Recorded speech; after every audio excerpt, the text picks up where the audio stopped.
Hello everyone, it's Nina and welcome back to my channel. Today we are going to be doing a reading vlog of one of my most anticipated releases from 2022, and that is Our Wives Under the Sea by Julia Armfield. This book is a horror literary fiction that's told in two different timelines. It's primarily about this couple named Miri and Leah. Leah is a marine biologist and she's part of a exploration going on a submarine down to the bottom of the ocean.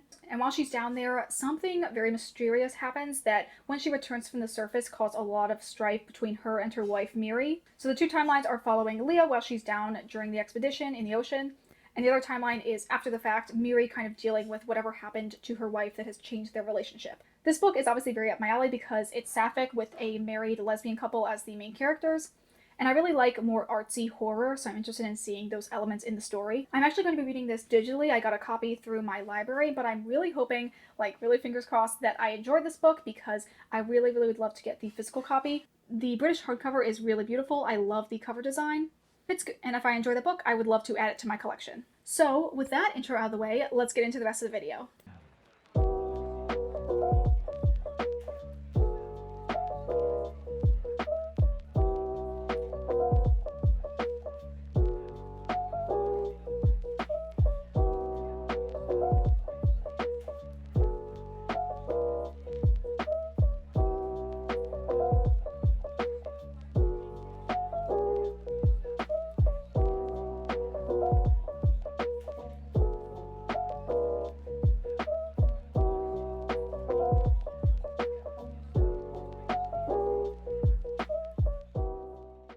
So I wanted to give a little bit of background for the first book we're going to be reading in this reading vlog, which is Our Wives Under the Sea. Anyway, I was going through the upcoming 2022 releases in the LGBT tag on Storygraph, and I saw this one come up, and I was just so struck by the cover because of how beautiful it is.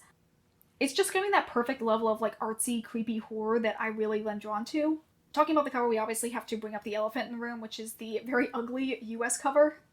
I think it's not necessarily offensive, but comparing it to the UK cover, it's very much giving you versus the guy she tells you not to worry about energy. Anyway, the cover was definitely the first thing that struck me about the book and made me add it to my TBR. Anyway, the second part of the story is that I was on Twitter searching for Commodore Norrington from Pirates of the Caribbean. You know, sometimes you'll just search your favorite character to see what the vibes are about them. Actually, this is probably something not a lot of people do. It's a very you have a very niche favorite character type of action. Anyway, when I was searching for him, I found this tweet that said, very lesbian to be a Commodore Norrington girl, or something like that. I'll try and find the tweet and put it up here. And I was like, mind meld, this girl totally gets it. And because I'm in a constant state of searching for people that like Norrington, I went to her page, and lo and behold, she wrote this book. And I'm like, clearly you are an intellectual, you are a woman of taste and class because you both like Commodore Norrington and you wrote a queer, water-based literary horror novel. So obviously with all of that reasoning, I decided to shoot it much higher up on my TBR. I'm reading this as an ebook through Libby, which I've never done before. I usually only use Libby to get audiobooks. But I figured I'd give it a go. I do have an iPad, so I'm going to read it through that as opposed to reading it on my phone. And if I really enjoy this book, I'll definitely go out and purchase it, and I will buy it through Blackwell so I can get the really pretty UK version of the cover instead of the ugly American cover. And I'm really hoping this is good because with a cover that nice, it has to be good, right? It has to be good if it has that nice of a cover. Anyway, this is the end of that update. Let's get back to reading.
grand Halloween reveal.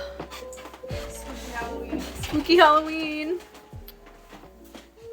So last night I read the first third of Our Wives Under the Sea, and it's actually way shorter than I thought it was going to be. At least the ebook version is just over 200 pages. And so far I really love it. I have so many theories of like what I think this spooky aspect is going to be.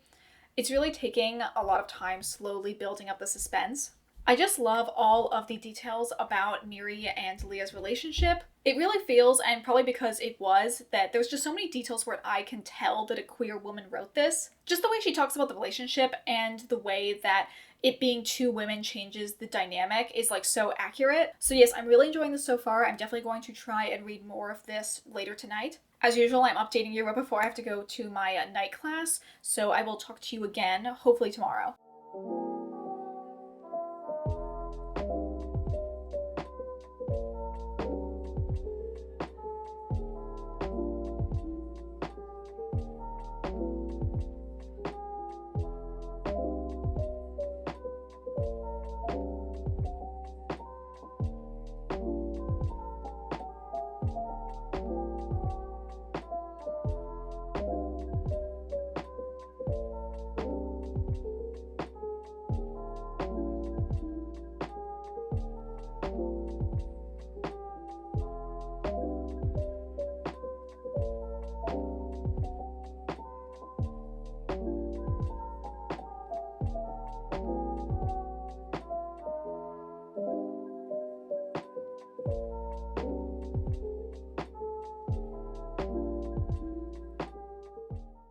So I thought I would do a non-book related quick update here because I recently got an Ami Ami order in and I thought it'd be fun to open it with you on camera.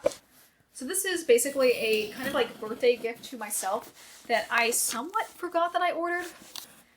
This is some Nendoroids that I knew were coming out in the end of October, and then I kind of was just like waiting to see when they would give me like the shipping notification.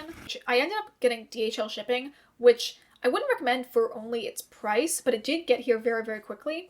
Very early on in the pandemic, I had an Ami Ami order that was basically stuck at their warehouse for like 6 months because air shipping wasn't available for a while. But then DHL shipping became available, so since then I've basically been stuck with like continuing to order from them just to make sure they actually get my orders on time. We'll do the reveal together.